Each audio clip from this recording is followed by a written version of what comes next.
TV5, nagkamali ba sa pag-terminate ng partnership sa ABS-CBN? Etong mas malalim na kwento sa likod ng kontrobersya. Umani ng iba't ibang reaksyon mula sa netizen at industriya ng telebisyon ang naging desisyon ng TV5 na tuldukan ang content partnership nito sa ABS-CBN. Marami ang nagtanong kung nagkamali ba ang kapatid network sa biglang paghinto ng kanilang kasunduan, lalo na't ilang kapamilya shows ang naging bahagi ng kanilang programming line-up. Ayon sa mga ulat, nagpasya ang TV5 na wakasan ang partnership dahil umano sa hindi pa nababayarang revenue share mula sa advertising ng ilang programang galing sa ABS-CBN. Sinabi ng kampo ng TV5 na naapektuhan na raw ang kanilang operasyon at maging ang bayarin sa kanilang sariling partners at staff, dahilan upang piliin nilang tapusin ang kasunduan.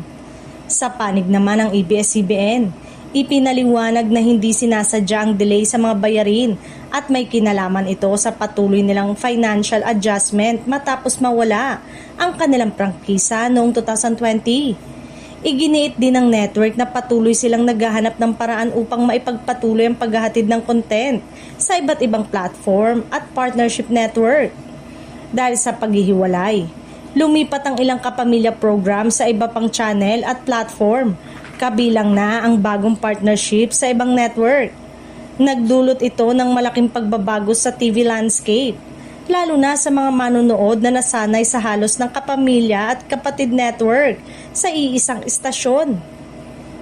Sa social media, nahati ang opinyon ng publiko.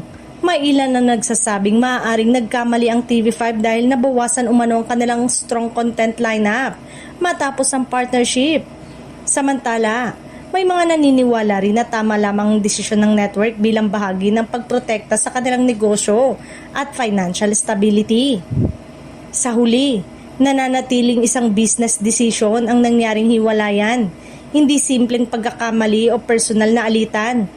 Habang patuloy na nagbabago ang industriya ng telebisyon sa Pilipinas, malinaw na ang mga ganitong hakbang ay bahagi ng mas malawak na laban para sa ratings, revenue at survival ng bawat network.